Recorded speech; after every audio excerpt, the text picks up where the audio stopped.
portable barbecue grill. Kaya napag-desisyon na namin na mag-ihaw ng tilapia. Ito na nga po, ibubuksan na natin. Ayan na guys, ang ganda. Testing na natin po.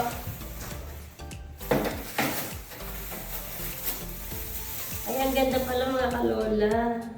Malinis tingnan. At ito kalola mga pa-stand niya. O, di ba? Ang ganda niya. Maayos na makakapagluto. Makakapag-ihaw. Medyo hihilahin mo. Then, dito mo ilalagay ang uling. Napakalinis. Matibay. O. Talagang tama-tama lamang pang sariling ihawan. Ayan na nga mga kalola ha. O.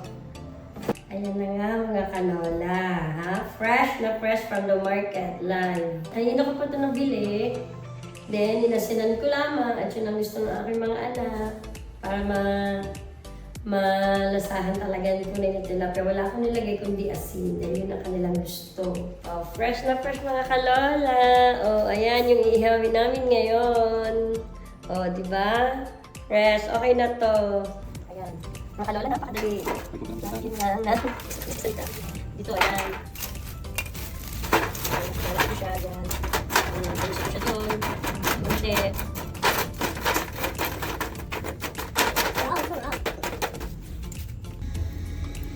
Ayan na nga, mga kalola. And dahil sa affordable pan, ayan na nga. Ito, ang bilis. Isa pa nga, ay magandang klase ang uling. Kaya nagtitilang sitan siya. Happy New Year to all.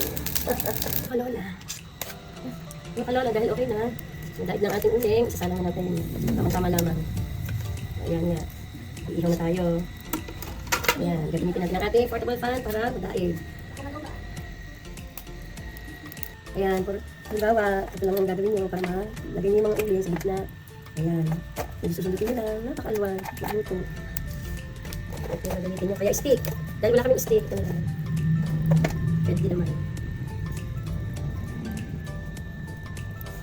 Mga kalola, tingnan natin, tuluto na ang kabila, babalik ka rin na. Ayan na nga. Ibig sabihin mga kalola, once na lumabas yung mata niya, tumalsik na yan, ibig sabihin luto na yan, pwede na yan. Yung kabila naman. Ito, yung mga kalola, that's the difference. So, yung isa hindi ibig sabihin nilo. Balik mamaya na lang. Dahil nga paluto ng ating tilapia ay I prefer na lang ang bawang.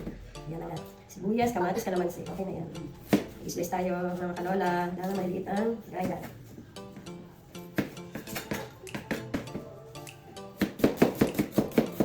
Ayan mga kalola. Dapat ay maliliit lang. Ayan, ganyan. Mga kalola. Hindi po pa, habang nagagawin natin sa camera. Mga kalola ha. Ganyan lang. Ayan, medyo pipinuhin nyo para medyo malasa. Mas malasa pag pino. Gaya. Ayan mga kalola. Pwede na. So, lagay yan. Ayan mga kalola. Kailangan maraming sibuyas. Mas maraming sibuyas, mas masarap. Kaya kailangan natin tayo ilagay.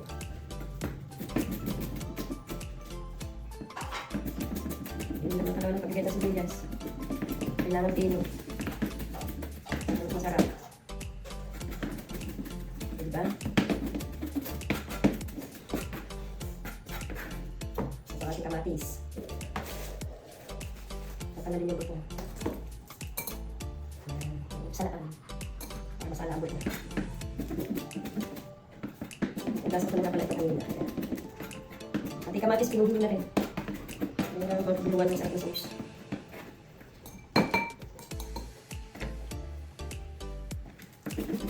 Mga kalola ha. Yung mga kamatis. Paborito ng mga anak ko.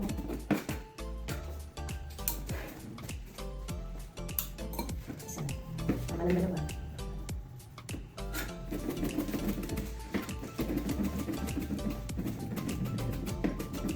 Silver swan pa mo. Ang paborito pa mo.